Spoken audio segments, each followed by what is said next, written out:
देख रहे हैं सिटीलिया न्यूज चैनल, हक की आवाज। मेरे पूरे मुसलमानों से अपील यह है कि हम तमाम को एक पॉलिसी और एक उसूल बनाना चाहिए कि हमारे मस्जिदों में जो 65 साल के ऊपर ज़ईफ हैं उनको हम रोके कम से कम 1 जून के पूरे महीने ख़त्म होने तक, क्योंकि उनके जिस्म में इम्यूनिटी कम हो जाती है। मुख्तलिफ खुदा न खास्ता अगर उनको डायबिटिक है, बीमारियां हैं, तो बॉडी में वायरस से मुकाबला करने की ताकत कम हो जाती है। तो मैं ये अपील कर रहा हूं कि 8 जून को इंशाल्लाह तो खुल जाएंगे, मगर कम से कम जून के ख़त्म होने तक हमारे जो 65 साल के ऊपर जो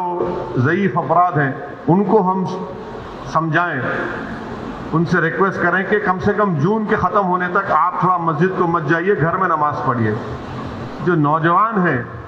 जो ज़रा मस्जिदों को कम जाते, अब वो जाकर मस्जिद को आबाद रखें। तीसरे ये कि मसाजिद में अगर कारपेट है और उस कारपेट को निकाल सकते आप तो फौरन निकालकर पत्थर के ऊपर नमाज पढ़ना चाहिए, क्योंकि कारपेट में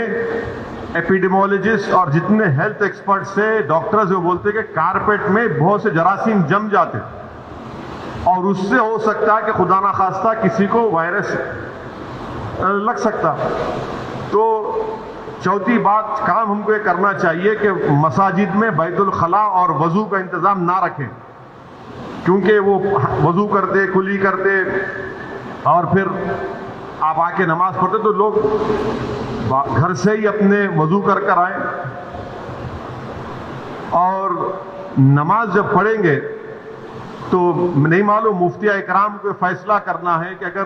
पूरी दुनिया में जहाँ जहाँ मसाजिद खोले गए, चाहे वो मस्जिद नबवी हो, हरम शरीफ मक्के में हो या टर्की हो या दूसरे मुकामात पर, हमेशा की तरह जो खंडे से खंडा मिलाकर सब बनती थी वैसा नहीं बन रही अब।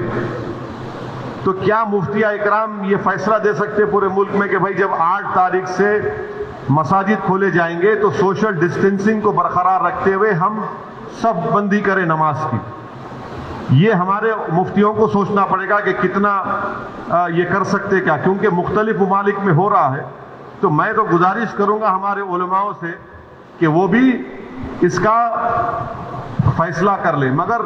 दूसरे जो 4 चीजें मैं कहा हूं उस पर यकीनन गौर करिए आप। मैं किसी से नहीं कह रहा हूं कि मस्जिद को मत जाइए, मैं ये कह रहा हूं कि आप सही कह रहे हैं कि वायरस अभी बढ़ रहा है, वायरस खत्म नहीं हुआ है, वायरस बढ़ रहा है अभी। और खास तौर से जो हमारे 65 साल के ऊपर के जो लोग हैं और जो लोग मुख्तलिफ अमराज के शिकार हैं, जिसको किडनी की बीमारी है, हार्ट की है, लंग्स की है, डायबिटिक हैं, उनको तो और एहतियात करने की ज़रूरत है, बहुत एहतियात करने की ज़रूरत है उनको, क्योंकि उनकी जान को बचाने का है। यकीनन हमको एक रूहानी और क़ल्बी सुकून मिलता है जब हम अल्लाह के घर में जाकर सर्वसजूद होते हैं, मगर इस्लाम की हम तालीमात भी है कि जान बचाइए। और अगर खुदा ना खास्ता किसी को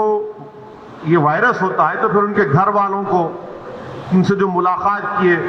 फिर एक नया सिलसिला शुरू होता है ट्रेसिंग का, प्राइमरी कांटेक्ट कौन थे, सेकेंडरी कांटेक्ट कौन थे। ये मेरे एहसासात हैं और ये उसी वक्त होगा जब हमारे तमाम मुफ्ती इकराम, चाहे वो किसी भी मकतब फ़िक्र के हों, वो इसका एक इज्तिमाई तौर पर नोट लेकर सबको बताएं।